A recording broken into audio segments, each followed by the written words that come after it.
The Moon is Green by Fritz Leiber. Anyone who wanted to escape death could, by paying a very simple price: denial of life. "Effie, what the devil are you up to?" Her husband's voice, chopping through her mood of terrified rapture, made her heart jump like a startled cat, yet by some miracle of feminine self-control, her body did not show a tremor. Dear God, she thought, he mustn't see it. It's so beautiful, and he always kills beauty. "I'm just looking at the moon," she said listlessly. "It's green. Mustn't see it."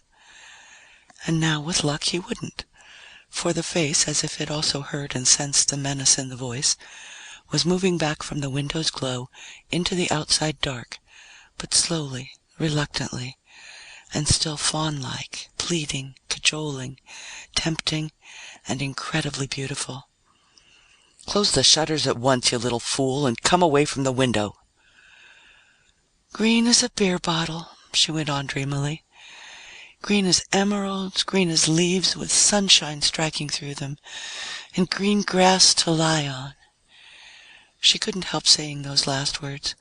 They were her token to the face, even though it couldn't hear. "Effie!" She knew what that last tone meant. Wearily she swung shut the ponderous lead inner shutters and drove home the heavy bolts. That hurt her fingers, it always did, but he mustn't know that. "You know that those shutters are not to be touched, not for 5 more years at least." "I only wanted to look at the moon," she said, turning around, and then it was all gone. The face, the night, the moon, the magic, and she was back in the grubby, stale little hole facing an angry, stale little man. It was then that the eternal thud of the air-conditioning fans and the crackle of the electrostatic precipitators that sieved out the dust reached her consciousness again, like the bite of a dentist's drill. "Only wanted to look at the moon," he mimicked her in falsetto. "Only wanted to die like a little fool and make me that much more ashamed of you." Then his voice went gruff and professional. "Here, count yourself." She silently took the Geiger counter he held at arm's length, waited until it settled down to a steady ticking slower than a clock, due only to cosmic rays and indicating nothing dangerous, and then began to comb her body with the instrument, first her head and shoulders, then out along her arms and back along their underside. There was something oddly voluptuous about her movements, although her features were gray and sagging. The ticking did not change its tempo until she came to her waist. Then it suddenly spurted, clicking faster and faster. Her husband gave an excited grunt, took a quick step forward, froze. She goggled for a moment in fear, then grinned foolishly, dug in the pocket of her grimy apron, and guiltily pulled out a wristwatch. He grabbed it as it dangled from her fingers, saw that it had a radium dial, cursed, heaved it up as if to smash it on the floor, but instead put it carefully on the table. "You imbecile! You incredible imbecile!" he softly chanted to himself through clenched teeth, with eyes half closed. She shrugged faintly, put the Geiger counter on the table, and stood there, slumped. He waited until the chanting had soothed his anger before speaking again. He said quietly, "I do suppose you still realize the sort of world you're living in?" She nodded slowly, staring at nothingness. Oh, she realized, all right, realized only too well. It was the world that hadn't realized, the world that had gone on stockpiling hydrogen bombs, the world that had put those bombs in cobalt shells, although it had promised it wouldn't, because the cobalt made them much more terrible and cost no more. The world that had started throwing those bombs, always telling itself that it hadn't thrown enough of them yet to make the air really dangerous with the deadly radioactive dust that came from the cobalt. Thrown them and kept on throwing them until the danger point, where air and ground would become fatal to all human life, was approached. Then, for about a month, the two great enemy groups had hesitated. And then each, unknown to the other, had decided it could risk one last gigantic and decisive attack without exceeding the danger point. It had been planned to strip off the cobalt cases, but someone forgot, and then there wasn't time. Besides, the military scientists of each group were confident that the lands of the other had got the most dust. The two attacks came within an hour of each other. After that, the fury. The fury of doomed men who think only of taking with them as many as possible of the enemy, and in this case, they hoped, all. The fury of suicides who know they have botched up life for good. The fury of cocksure men who realize they have been outsmarted by fate, the enemy, and themselves, and know that they will never be able to improvise a defense when arraigned before the High Court of History, and whose unadmitted hope is that there will be no High Court of History left to arraign them. More cobalt bombs were dropped during the fury than in all the preceding years of the war. After the fury, the terror. Men and women with death sifting into their bones through their nostrils and skin, fighting for bare survival under a dust-hazed sky that played fantastic tricks with the light of sun and moon, like the dust from Krakatoa that drifted around the world for years. Cities, countryside, and air were alike poisoned, alive with deadly radiation. The only realistic chance for continued existence was to retire. For the 5 or 10 years the radiation would remain deadly, to some well-sealed and radiation-shielded place that must also be copiously supplied with food, water, power, and a means of air conditioning. Such places were prepared by the far-seeing, seized by the stronger, defended by them in turn against the desperate hordes of the dying, until there were no more of those. After that, only the waiting, the enduring. A mole's existence, without beauty or tenderness, but with fear and guilt as constant companions. Never to see the sun, to walk among the trees, or even know if there were still trees. Oh yes, she realized what the world was like. You understand, too, I suppose, that we were allowed to reclaim this ground-level apartment only because the committee believed us to be responsible people, and because I've been making a damn good showing lately. Yes, Hank. I thought you were eager for privacy. You want to go back to the basement tenements? God, no. Anything rather than that fetid huddling, that shameless communal sprawl. And yet, was this so much better? The nearness to the surface was meaningless. It only tantalized. And the privacy magnified Hank. She shook her head dutifully and said, "No, Hank." "Then why aren't you careful? I've told you a million times, Effie, that glass is no protection against the dust that's outside that window. The lead shutter must never be touched. If you make one single slip like that and it gets around, the committee will send us back to the lower levels without blinking an eye. And they'll think twice before trusting me with any important jobs." "I'm sorry, Hank." "Sorry? What's the good of being sorry? The only thing that counts is never to make a slip. Why the devil do you do such things, Effie? What drives you to it?" She swallowed. "It's just that it's so dreadful being cooped up like this," she said hesitatingly. "Shut away from the sky and the sun. I'm just hungry for a little beauty." "And do you suppose I'm not?" he demanded. "Don't you suppose I want to get outside too and be carefree and have a good time? But I'm not so damn selfish about it. I want my children to enjoy the sun, and my children's children. Don't you see that that's the all-important thing? And that we have to behave like mature adults and make sacrifices for it?" "Yes, Hank." He surveyed her slumped figure, her lined and listless face.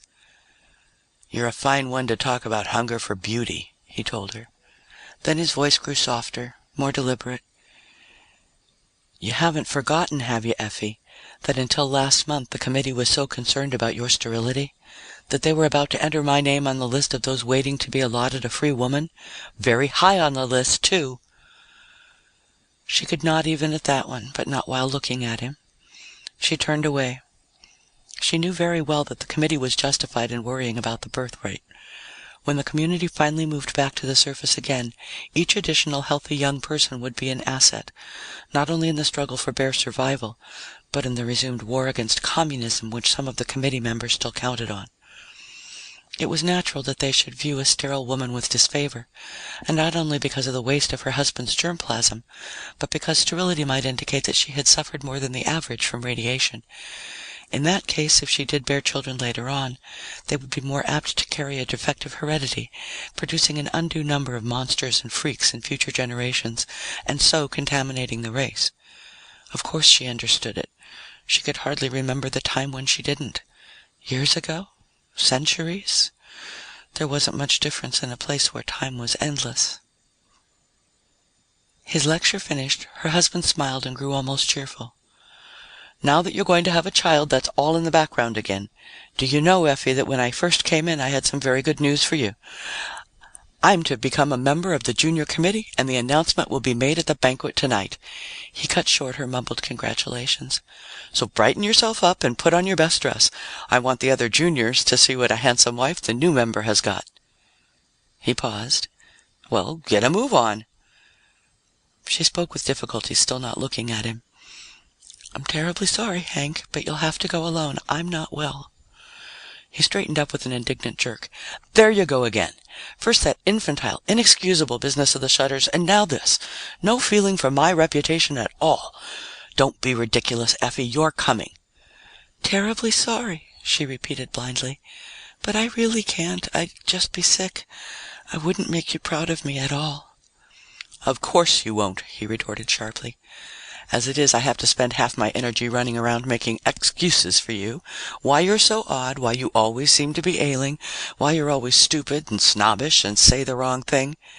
But tonight's really important, Effie. It will cause a lot of bad comment if the new member's wife isn't present.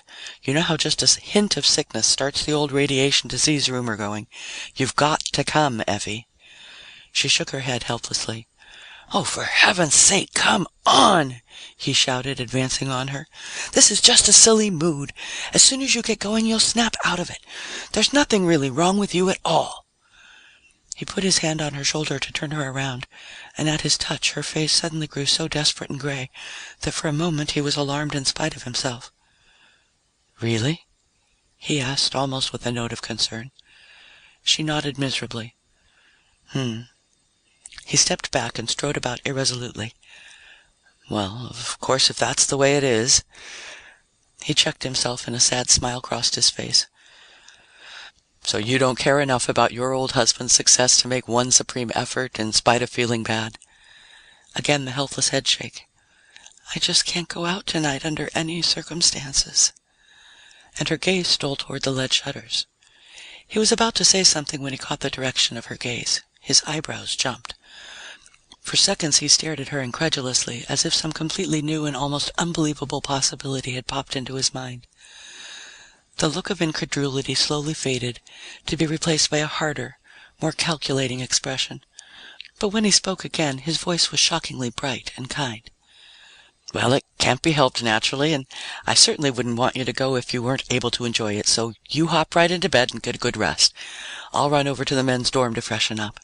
No, really, I don't want you to have to make any effort at all.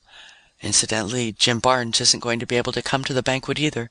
Touch of the old flu, he tells me, of all things." He watched her closely as he mentioned the other man's name, but she didn't react noticeably. In fact, she hardly seemed to be hearing his chatter. "I got a bit sharp with you, I'm afraid, Effie," he continued contritely. "I'm sorry about that. I was excited about my new job, and I guess that was why things upset me. Made me feel let down when I found you weren't feeling as good as I was. Selfish of me. Now, you get into bed right away and get well. Don't worry about me a bit. I know you'd come if you possibly could, and I know you'll be thinking about me. Well, I must be off now." He started toward her as if to embrace her, then seemed to think better of it. He turned back at the doorway and said, emphasizing the words, "You'll be completely alone for the next 4 hours." He waited for her nod, then bounced out. She stood still until his footsteps died away. Then she straightened up, walked over to where he'd put down the wristwatch, picked it up and smashed it hard on the floor. The crystal shattered, the case flew apart, and something went zing! She stood there breathing heavily. Slowly her sagged features lifted, formed themselves into the beginning of a smile. She stole another look at the shutters. The smile became more definite. She felt her hair, wet her fingers, and ran them along her hairline and back over her ears. After wiping her hands on her apron, she took it off. She straightened her dress, lifted her head with a little flourish, and stepped smartly toward the window. Then her face went miserable again, and her steps slowed. No, it couldn't be. And it won't be, she told herself. It had been just an illusion, a silly romantic dream that she had somehow projected out of her beauty-starved mind and given a moment's false reality.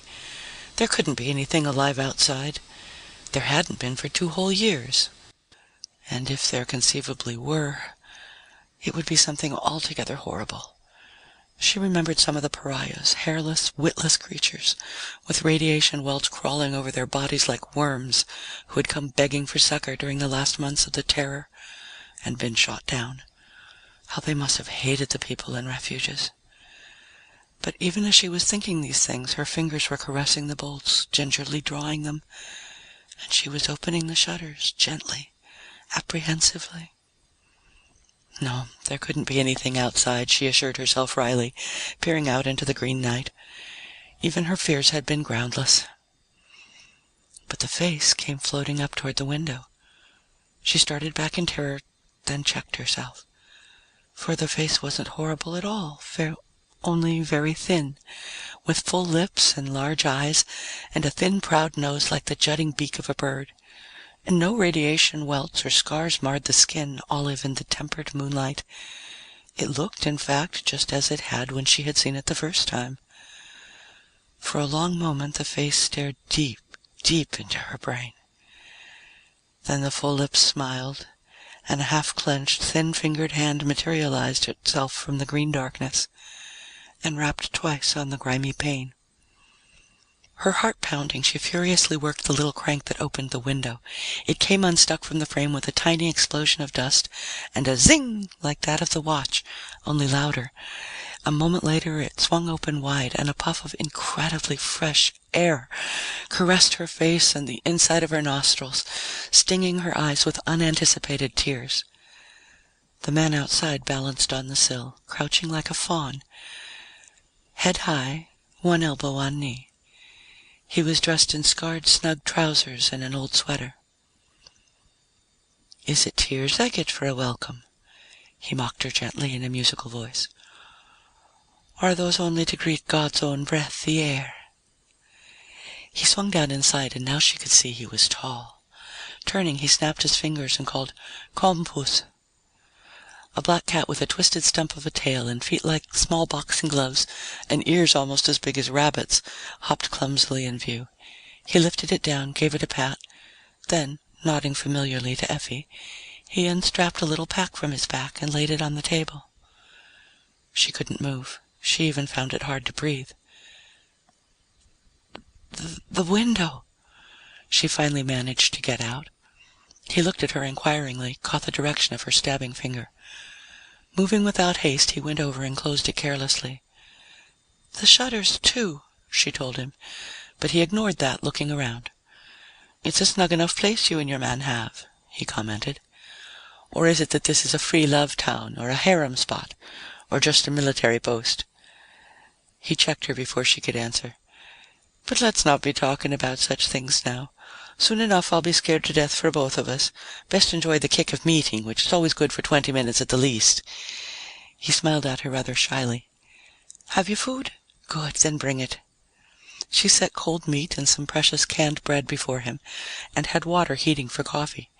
Before he fell to, he shredded a chunk of meat and put it on the floor for the cat, which left off its sniffing inspection of the walls and ran up eagerly, mewing. Then the man began to eat, chewing each mouthful slowly and appreciatively. From across the table, Effie watched him, drinking in his every deft movement, his every cryptic quirk of expression. She attended to making the coffee, but that took only a moment. Finally, she could contain herself no longer. "What's it like up there?" she asked breathlessly. "Outside, I mean." He looked at her oddly for quite a space. Finally, he said flatly, "Oh, it's a wonderland for sure.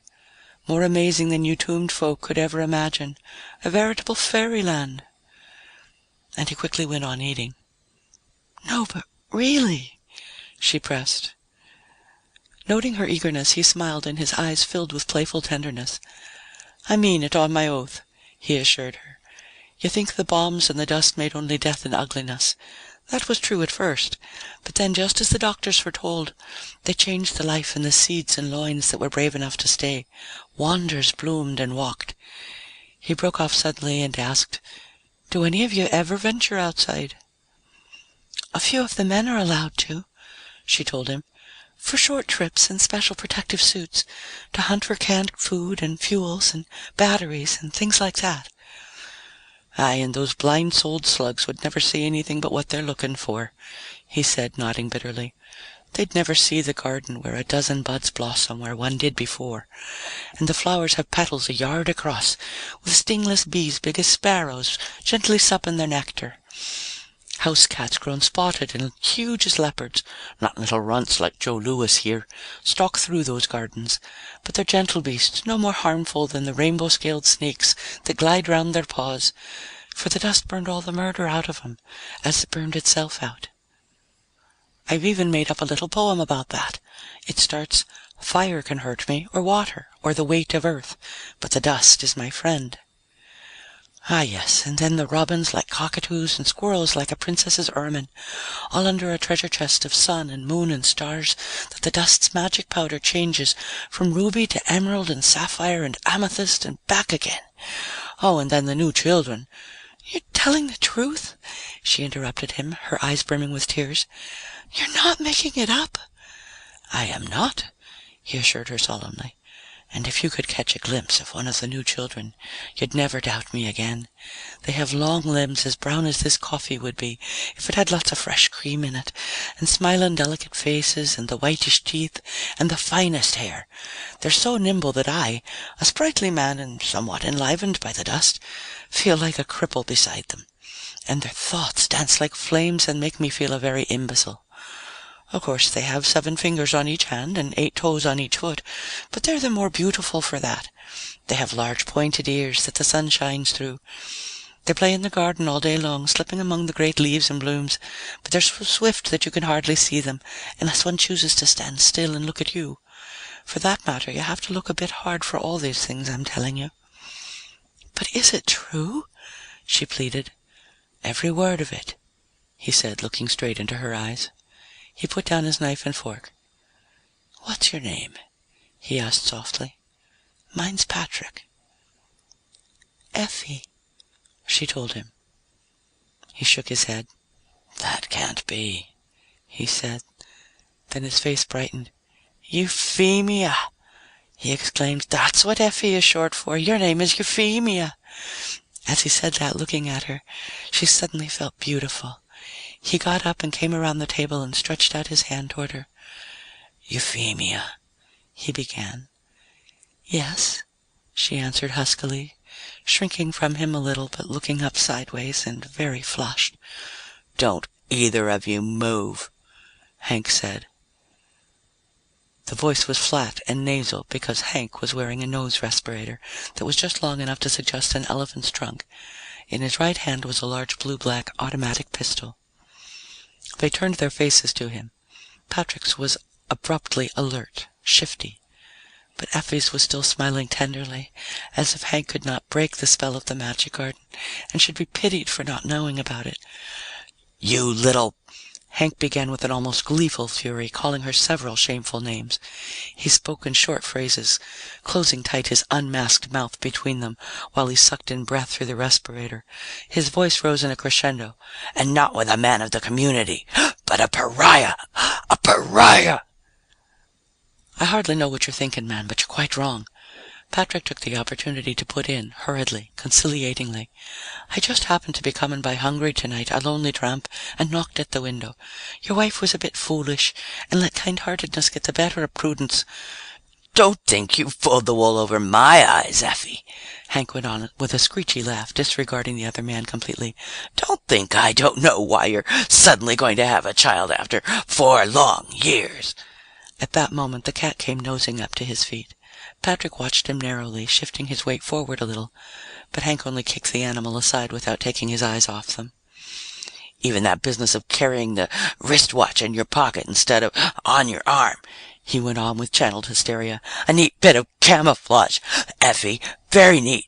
And telling me it was my child when all the time you've been seeing him for months." "Man, you're mad. I've not touched her," Patrick denied hotly, though still calculatingly, and risked a step forward, stopping when the gun instantly swung his way. "Pretending you were going to give me a healthy child," Hank raved on, "when all the while you knew it would be either in body or germplasm, a thing like that." He waved his gun at the malformed cat, which had leaped to the top of the table and was eating the remains of Patrick's food, though its watchful green eyes were fixed on Hank. "I could shoot him down," Hank yelled between sobbing, chest-racking inhalations through the mask. "I should kill him this instant for the contaminated pariah he is." All this while, Effie had not ceased to smile compassionately. Now she stood up without haste and went to Patrick's side. Disregarding his warning, apprehensive glance, she put her arm lightly around him and faced her husband. "Then you'd be killing the bringer of the best news we've ever had," she said, and her voice was like a flood of some warm, sweet liquor in that musty, hate-charged room. "Oh, Hank, forget your silly, wrong jealousy and listen to me. Patrick here has something wonderful to tell us." Hank stared at her. For once, he screamed no reply. It was obvious that he was seeing for the first time how beautiful she had become, and that the realization jolted him terribly. "What do you mean?" he finally asked unevenly, almost fearfully. "I mean that we no longer need to fear the dust," she said, and now her smile was radiant. "It never really did hurt people the way the doctor said it would. Remember how it was with me, Hank? The exposure I had and recovered from, although the doctor said I wouldn't at first, and without even losing my hair. Hank, those who were brave enough to stay outside and who weren't killed by terror and suggestion and panic, they adapted to the dust. They changed, but they changed for the better. Everything." "Effie, he told you lies," Hank interrupted, but still in that agitated, broken voice, cowed by her beauty. "Everything that grew or moved was purified," she went on ringingly. "You men going outside have never seen it because you've never had eyes for it. You've been blinded to beauty, to life itself. And now all the power in the dust has gone and faded anyway, burned itself out. That's true, isn't it?" She smiled at Patrick for confirmation. His face was strangely veiled, as if he were calculating obscure changes. He might have given a little nod. At any rate, Effie assumed he did, for she turned back to her husband. "You see, Hank, we can all go out now. We need never fear the dust again. Patrick is a living proof of that," she continued triumphantly, standing straighter, holding him a little tighter. "Look at him, not a scar or a sign, and he's been out in the dust for years. How could he be this way if the dust hurt the brave? Oh, believe me, Hank, believe what you see. Test it if you want. Test Patrick here." "Effie, you're all mixed up. You don't know." Hank faltered, but without conviction of any sort. "Just test him," Effie repeated with utter confidence, ignoring, not even noticing, Patrick's warning nudge. "All right," Hank mumbled. He looked at the stranger dully. "Can you count?" he asked. Patrick's face was a complete enigma. Then he suddenly spoke, and his voice was like a fencer's foil, light, bright, alert, constantly playing, yet utterly on guard. "Can I count? Do you take me for a complete simpleton, man? Of course I can count." "Then count yourself," Hank said, barely indicating the table. "Count myself, should I?" the other retorted with a quick, facetious laugh. "Is this a kindergarten? But if you want me to, I'm willin'." His voice was rapid. "I've 2 arms and 2 legs, that's 4, and 10 fingers and 10 toes. You'll take my word for them. That's 24. I had 25, and 2 eyes and a nose and a mouth. With this, I mean." Hank said heavily, advanced to the table, picked up the Geiger counter, switched it on, and handed it across the table to the other man. But while it was still an arm's length from Patrick, the clicks began to mount furiously, until they were like the chatter of a pygmy machine gun. Abruptly, the clicks slowed, but that was only the counter shifting to a new scaling circuit, in which each click stood for 512 of the old ones. With those horrid, rattling little volleys, fear cascaded into the room and filled it, smashing like so much colored glass all the bright barriers of words Effie had raised against it. For no dreams can stand against the Geiger counter, the 20th century's mouthpiece of ultimate truth. It was as if the dust and all the terrors of the dust had incarnated themselves in one dread, invading shape that said in words stronger than audible speech, "Those were illusions. Whistles in the dark. This is reality. The dreary, pitiless reality of the burrowing years." Hank scuttled back to the wall. Through chattering teeth, he babbled, "Enough radioactives kill 1,000 men. Freak! A freak!" In his agitation, he forgot for a moment to inhale through the respirator. Even Effie, taken off guard, all the fears that had been drilled into her twanging like piano wires, shrank from the skeletal-seeming shape beside her, held herself to it only by desperation. Patrick did it for her. He disengaged her arm and stepped briskly away. Then he whirled on them, smiling sardonically, and started to speak, but instead looked with distaste at the chattering Geiger counter he held between fingers and thumb. "Have we listened to this racket long enough?" he asked. Without waiting for an answer, he put down the instrument on the table. The cat hurried over to it curiously, and the clicks began again to mount in a minor crescendo. Effie lunged for it frantically, switched it off, darted back. "That's right," Patrick said with another chilling smile. "You do well to cringe, for I'm death itself. Even in death I could kill you like a snake." And with that his voice took on the tones of a circus barker. "Yes, I'm a freak, as this gentleman so wisely said. That's what one doctor who dared talk with me for a minute told me before he kicked me out. He couldn't tell me why, but somehow the dust doesn't kill me, because I'm a freak, you see. Just like the men who ate nails and walked on fire and ate arsenic and stuck themselves through with pins. Step right up, ladies and gentlemen, only not too close, and examine the man the dust can't harm. Rappaccini's child, brought up to date. His embrace, death. And now," he said, breathing heavily, "I'll get out and leave you in your damned lead cave." He started towards the window. Hank's gun followed him shakingly. "Wait!" Effie called in an agonized voice. He obeyed. She continued falteringly, "When we were together earlier, you didn't act as if—" "When we were together earlier, I wanted what I wanted," he snarled at her. "You don't suppose I'm a bloody saint, do you?" "And all the beautiful things you told me?" "That," he said cruelly, "is just a line I've found that women fall for. They're all so bored and so starved for beauty, as they generally put it." Even the garden?" Her question was barely audible through the sobs that threatened to suffocate her. He looked at her, and perhaps his expression softened just a trifle. "What's outside," he said flatly, "is just a little worse than either of you can imagine." He tapped his temple. "The garden's all here." "You've killed it," she wept. "You've killed it in me. You've both killed everything that's beautiful. But you're worse," she screamed at Patrick, "because he only killed beauty once, but you brought it to life just so you could kill it again. Oh, I can't stand it. I won't stand it." And she began to scream. Patrick started toward her, but she broke off and whirled away from him to the window, her eyes crazy. "You've been lying to us," she cried. "The garden's there. I know it is. But you don't want to share it with anyone." No, Euphemia," Patrick protested anxiously. "It's hell out there, believe me. I wouldn't lie to you about it." "Wouldn't lie to me," she mocked. "Are you afraid too?" With a sudden pull, she jerked open the window and stood before the blank green-tinged oblong of darkness that seemed to press into the room like a menacing, heavy, wind-urged curtain. At that, Hank cried out a shocked, pleading, "Effie!" She ignored him. "I can't be cooped up here any longer," she said, "and I won't now that I know. I'm going to the garden."